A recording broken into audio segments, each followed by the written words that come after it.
Olá, visionários da fé, tudo beleza com vocês? Mais uma pregação, mais uma palavra de amizade, de amigo, né? Que consola, né?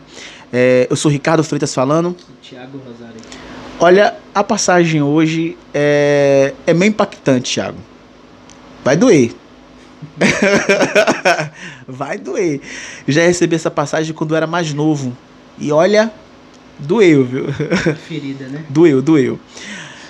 Hoje, o nosso tema é: Deus bate para consolar? É uma pergunta. Deus bate para consolar? Porque às vezes, Thiago, a pessoa... Tem uma passagem na Bíblia que fala que Deus não tenta ninguém. Se ele não pode ser tentado, por que ele vai tentar a pessoa? E ainda por cima, ele só permite aquilo que a gente pode suportar. Você vê que até nisso Deus tem cuidado com a gente. Porque às vezes, Thiago, a pessoa pinta a Deus como se fosse um diabo. Um vilão. Um vilão de filme de... Ele é um psicopata. Só lembra de Deus como castigador, né? É isso aí mesmo. A pessoa olha pra Deus como se Deus fosse um café amargo.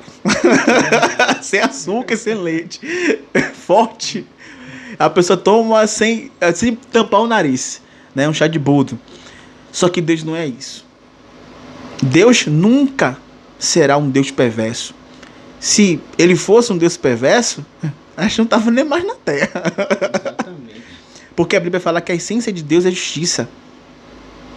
A essência de Deus é justiça em nós, até eu, até Tiago. Verdade. Cometemos injustiças. Né, Tiago? Exatamente. Às vezes até de maneira consciente e inconsciente também, né? É fato. Somos pecadores. Só que Deus é um ser que é pura justiça. Você vê que Deus, ele dá o próprio filho, o único filho dele, para morrer por nós. Isso é uma sensibilidade de justiça. Porque nós nos perdemos graças a Adão. Então Deus dá Jesus para que possamos ser salvos. E nesse tema aqui, Deus bate para consolar? Deus bate para consolar? Será mesmo? Né? Tem um versículo que fala bem assim, ó, não zombe, né? Não, de Deus ninguém zomba. Aquilo que o homem plantar, certamente ele se fará. Outras palavras, o plantar é opcional, mas o colher é obrigatório. Já era. E nesse colher, Tiago, as pessoas pegam e pintam Deus como ser perverso, né? Exatamente. Sendo que elas estão colhendo o que elas mesmas plantou, né? Porque se existe uma coisa que não precisa de fé, é para colher. Você vai plantar. Se você plantou injustiça, você vai colher injustiça. Se você plantou mentira, você vai colher mentira. Se plantou desonestidade, você vai colher desonestidade. Alguém vai ser desonesto com você. Não tem pra onde correr. O problema é que as pessoas plantam o que é errado, só que a colheita não é imediata. Então aquilo vai massageando o ego da pessoa. Isso. Então ela vai achando, eu fiz isso, não aconteceu nada. Ninguém viu. Tranquilo, né? Mas às vezes passa anos e a pessoa não colhe, mas chega um momento que a colheita vem. E quando a colheita vem, pega ela de surpresa. Pega a pessoa de surpresa, né, Ricardo? A pessoa fica sem entender, puxa, por que isso está acontecendo na minha vida? Mas ela esquece que ela plantou lá atrás.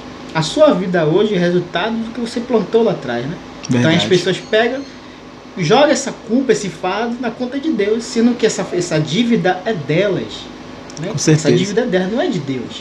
Então não tem como você estar culpando a Deus por algo que você plantou lá atrás, né, Ricardo? Com certeza. Olha o que o Thiago acabou de falar. A pessoa pega e bota na conta de Deus. Esse é o nosso tema. Esse é o nosso tema. Porque Deus, em momento nenhum, Ele quer o nosso mal. Eu faço um desafio com você, tanto eu quanto o Thiago. Se você pegar a Bíblia e encontrar um versículo falando que Deus quer o nosso mal, pronto. A gente para de pregar o Evangelho. Para de seguir Jesus e vai ver nossa vida. Sabe por quê? Porque Deus, Pai, nunca quis, nunca quer e nunca vai querer um mal de seu filho. Aí a pessoa fala assim, sim, então por que existe o inferno? E por que existe o inferno? O inferno, pessoal, não foi criado para alma nenhuma. Para alma nenhuma.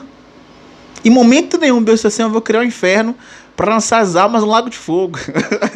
Momento nenhum. Hein, Thiago? Exatamente. Às vezes as pessoas ficam, é como eu falei, né? Querendo jogar tudo Na conta de Deus. Só que vocês têm que ter um pouco mais de maturidade, pessoal. Você não pode. Você tem que chamar a responsabilidade para você. Um do primeiro passo para você mudar de vida é você reconhecer o seu erro. Ser humilde para reconhecer. Poxa, eu errei aqui, eu falhei aqui. Quebrar esse orgulho dentro de você. Porque como é que você vai chegar com o peito cheio de peito de pombo, cheio de orgulho diante de Deus? Deus, ele não dá graça aos soberbos e orgulhosos, não. Ele dá graça aos humildes. Então quando você se torna humilde para reconhecer que você está errado e pedir misericórdia a Deus, é impossível Deus não vir até você. Mas o que não pode, Ricardo, é a pessoa querer chegar diante de Deus com peito de pombo, orgulhoso, querendo cobrar de Deus algo que ela não tem moral nenhuma para cobrar. Verdade. Né? É difícil. Então você tem que ser humilde. O primeiro passo é você reconhecer quem você tem sido, reconhecer os seus erros, as suas falhas, para daí você dar um passo em direção a Deus. É, cara. Verdade, verdade. Aí vamos falar do versículo que vamos usar para fazer essa pauta, essa palavra, certo? Pedimos que você abra lá em Lucas capítulo 15, versículo 8, né? É a parábola da dracma perdida. Olha como o versículo começa. Ao qual a mulher que, tendo 10 dracmas, se perder uma dracma, não acende a candeia e varre a casa e busca com diligência até a achar? Olha o versículo, quer dizer, você está lá, tem uma intimidade com Deus, Thiago. Você está buscando a Deus, você está louvando, fazendo a vontade de Deus, Deus está lhe abençoando, certo? Mas de ver você continuar fazendo a vontade de Deus, continuar falando com Deus, a intimidade com Deus, você para. É isso que o versículo fala. O versículo fala bem claro que ela parou de buscar a Deus de madrugada, de buscar a Deus necessariamente sem precisar pedir nada. A verdade é essa, às vezes as pessoas vão buscar a Deus quando querem alguma coisa. Quando querem um favor, né? Por que não vai buscar a Deus só para adorá-lo? Só para servi-lo? Entende? E aqui fica bem claro que depois que ela perde uma intimidade, porque a dracma é como se fosse um talento, uma intimidade com Deus, uma bênção de Deus. Quando ela perde aquela bênção de Deus, aquela paz que ela tinha com Deus, ela passa o quê? A procurar. A primeira coisa que ela faz é o quê? Varrer. Foi como o Thiago acabou de falar. Humildade. Humildade. Thiago acabou de falar. Para você alcançar algo de Deus, primeiro você tem que ser o quê? Humilde. Ela primeiro varre, acende a candeia, né? Isso, para procurar. E geralmente, se você for ler o versículo, se ela acendeu, que horas foi que ela foi buscar a Deus? À noite. Não fala não, mas eu acredito que foi de madrugada. Sabe por que de madrugada? É porque de madrugada não tem som, não tem conversa. De madrugada é quando o homem se encontra só. Verdade. Não tem nenhum braço amigo, tá todo mundo dormindo, só tem só ele e ele. E aí? Ele procura quem? Deus. Vai procurar quem? Deus. Para poder reclamar, para poder pedir. Infelizmente é isso que o versículo narra. Quando ela perdeu, ela foi lá procurar. Ela foi lá chorar, ela foi lá se varrer. E por que não fez isso antes? Por que não fez isso antes? Hein, Thiago? Exatamente. Às vezes as pessoas só deixam pra tomar uma atitude quando o pior acontece, né? Como você falou, as pessoas hoje em dia só vão até Deus com segundas intenções. Tem gente que acorda pela manhã, Ricardo, nem agradece a Deus. Nem agradece a Deus por estar vivo. Tem gente que só faz reclamar da vida. Tem gente que acorda de manhã, né, reclamando. Ah, porque isso, aquilo outro, que isso, aquilo outro. Mas se você for parar a pensar, Deus, ele provém tudo pra gente todos os dias. Se eu tô enxergando aqui agora, se você tá enxergando esse vídeo agora, é porque você tem visão, né, Ricardo? Com certeza. Aí você sente um cheiro mal, dê graças a Deus, pelo menos você tem olfato. Tem gente, Ricardo, que não tem olfato, né? Tem gente que não tem paladar. E nem por isso, será que você agradeceu por tudo isso hoje? Aí às vezes as pessoas ficam falando assim, cadê Deus que não está aqui comigo? Mas Deus está te dando tanta coisa que você nem está percebendo. Verdade. Né? Com Às vezes você certeza. anda, tem 2 pernas para andar. Tem gente que está numa cadeira de roda agora, Ricardo, que queria andar e não pode. Mas você não agradece por isso. Você acorda de manhã reclamando da vida. Espraguejando, né? Só o fato de você abrir os olhos nesta manhã já é um milagre de Deus, né? A misericórdia de Deus alcançou você. Como é que Deus não está com você? Como é que Deus não está nem aí para você? Como é que uma pessoa dessa abre a boca, Ricardo, para dizer que Deus não está nem aí para ela? Não tem como. O problema é que você tem estado cego para enxergar o agir de Deus na sua vida. Porque você só está olhando para você. Você está te reconhecendo você mesmo. Então por isso que você tem que ser humilde para reconhecer os seus erros, né, Ricardo? Com certeza. Olha o que o Thiago acabou de falar. Olha as coisas que acabamos de falar. Certo? Às vezes Deus permite que você seja perseguido no trabalho. Deus permite que você sofra algo. Deus permite, porque você plantou, você vai ter que colher. Ok? Deus permite. Com que intuito? Para quê? Para que você possa voltar para o secreto. Para que você possa voltar para Deus. Olha como você é criança. Olha bem, quando você é criança, sua mãe deixa você correr, né? E a mãe fala, menino, não corre. Você corre. Aí você cai. Só depois que você cai, você faz o quê? Aí que você vai e volta para a mãe. A mesma coisa é Deus. Deus permite que você vá. Em momento nenhum Ele impede que você não vá. Em momento nenhum. Vá, meu filho, você quer ir, vá. Mas quando você quebra a cara, Deus não vira as costas para você. Pelo contrário, foi como a gente pregou na palavra anterior. Certo? Ainda que a mãe esqueça do filho que amamenta. Ainda. Quer dizer que é quase impossível que acontece, realmente. Né? Ainda assim, eu, Deus, não esquecerei de você. Entende? Olha como é profunda a palavra. Olha como é profundo Deus. Deus olha para você mesmo você sem merecer. Sem você merecer. Ainda assim, mesmo no pecado, mesmo na falha, mesmo no esgoto, na podridão da humanidade, Deus olha para você com um olhar de misericórdia. E se você pedir ajuda, de prontamente, Tiago, Ele vai lhe abraçar. De prontamente. Olha a prova disso do homem na cruz. Que prova viva daquilo ali. Olhe bem. Isso é impactante. Porque existiam fariseus, pessoas que pregavam as leis de Moisés, que Deus deu para Moisés, pessoas que faziam vontade de Deus, e pessoas que jejuavam, davam ofertas, os melhores delas, para Deus. Mas quem foi o primeiro homem que entrou no céu pela graça? Verdade, impactante isso aí. Hein? Quem foi o primeiro homem? Foi um ladrão. Um ladrão foi o primeiro homem a entrar no céu pela graça. Outras palavras, sem ele merecer, ele não merecia entrar no céu. Ele jamais mereceu entrar no céu. Mas um momento de misericórdia, de humildade, como o Tiago acabou de falar, ele olhou para Jesus e falou: Senhor, quando entrar no seu reino, por favor, lembra de mim? Se arrependeu, né? Isso é Deus olhando para ele. E Jesus fala bem claro. Você acha que ele foi por acaso que ele morreu naquele dia? Não, ele deu sorte. Ele deu sorte. Mentira, pessoal. Mentira. Às vezes, teve uma vez que eu tava vendo uma pessoa falar, Thiago. Eu não acredito que Deus salva a pessoa em última hora, não. Falei, irmão, o ladrão na cruz.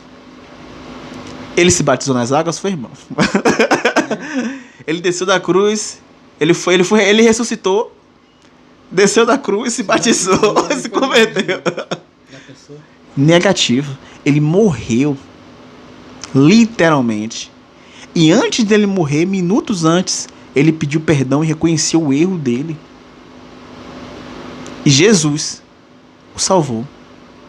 De imediato. Outras palavras, a humildade, o reconhecimento que ele estava em pecado, fez ele voltar para casa. Porque, pessoal, foi como eu estava falando aqui do começo. Jesus, Deus, não fez o inferno para o homem. Ele fez o paraíso. Então, quando você morre e vai para o céu, vai para os braços do Pai, você está voltando para casa. É verdade. Você está voltando para sua casa. É por direito seu. Deus fez o céu para o homem. O inferno não foi feito para os homens. Foi feito para os demônios e seus anjos. Isso é impactante. Hein, Tiago? Isso que é impactante. Porque às vezes eu assisto programação e vejo algum famoso, algum influenciador. Ah, se Deus é Pai misericordioso, então por que ele fez o inferno? Por que ele fez o lago de fogo? A pessoa sabe, conhece tanto a Bíblia assim, rapaz. E continua desdenhando de Deus. É verdade. Isso aí é de você deixar uma pulga, ó, atrás da orelha. Por que ela está falando de Deus? Por que ela não vai espraguejar outros deuses? Existem tantos deuses. Por que não fala de Zeus? Não fala de Thor? Mas a palavra de perseguição é contra quem? Contra Deus. Ah, eu não creio que Deus existe, não. Porque ninguém chega, pô, pessoal, não creio que Zeus existe, não. Nem Thor. É incrível isso, né? É incrível, né? Mas sai isso com quem? Para, pessoal. Abre seus olhos. Como eu estava pregando aqui, o Deus desse século cegou o entendimento de muitas pessoas, porque a pessoa só fala de Deus. Ah, eu não creio que Deus existe, sou ateu. Eu sou isso, eu sou aquilo. Mas por quê? Por que você não é atizeu, sei lá? Não existe essa palavra atizeu. Eu não creio em Zeu, então eu sou atizeu. Eu sou atitó. Eu não creio em deuses nórdicos. Mas por que só Deus? Por que só Deus? Tem alguma coisa errada, não tem não? E você sabia que os historiadores falam bem claro. Falam bem claro. Que existe mais provas que Jesus existiu do que o próprio Sócrates. Eu já vi isso, fala sobre isso também. Você sabia disso? Sócrates. Que você gosta de ler, que você já viu, citou alguma frase dele. Ah, eu nunca sei frase de Sócrates, não. Se é assim, você já até ouviu na televisão, passando em algum filme. Repare. Com outras palavras, Jesus é provado que ele existe, que ele existiu, que ele passou pela terra, mais do que o próprio Sócrates, do que Aristóteles, do que Platão. Mas por que essa perseguição com Jesus? E por que esse negócio que Deus criou o inferno? Se existe o paraíso? É fato.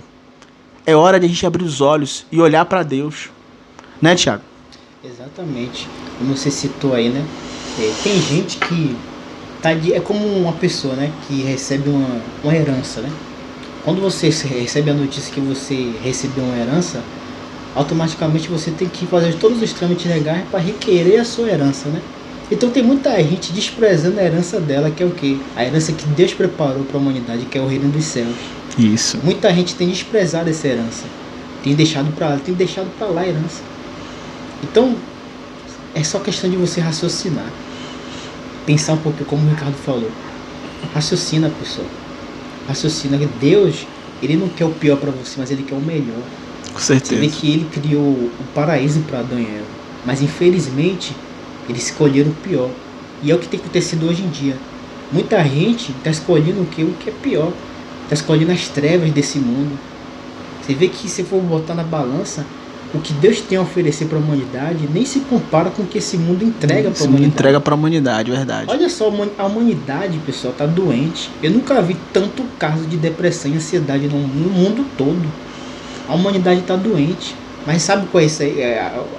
Na minha opinião, não estou dizendo que é o certo não, mas para mim, essa nuvem de doença de ansiedade, depressão, síndrome do pânico, tudo isso é a ausência de Deus. Com certeza. É a ausência de Deus. A alma da humanidade está doente, está gritando pela presença Pedido de por Deus. E mesmo assim, as pessoas não se rendem. Porque a primeira coisa, Ricardo, quando eu estou com um tipo de dor, uma dor de cabeça, que eu procuro, qual é a primeira coisa que vem na sua mente? Tomar algum remédio para sanar aquela dor. Mas não, a pessoa ali está com a alma doente e ela não procura remédio nenhum. Às vezes ela procura veneno, que é as coisas deste mundo, né? E acaba contaminando mais ainda a alma dela. Verdade. E desprezando aquele que tem um remédio único, que é o próprio Deus para a alma dela, né, Ricardo? Com certeza.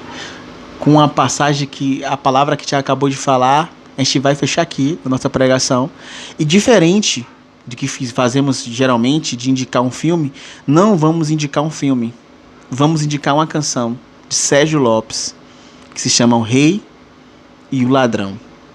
Vou postar aqui embaixo o vídeo, a música, para que vocês possam escutá-la e refletir. É muito Reflita. impactante essa canção. Reflita, tá bom? Se vocês gostaram do vídeo, eu acredito e creio que sim, dá um like aqui embaixo, pessoal, e segue a gente aqui no nosso YouTube, certo?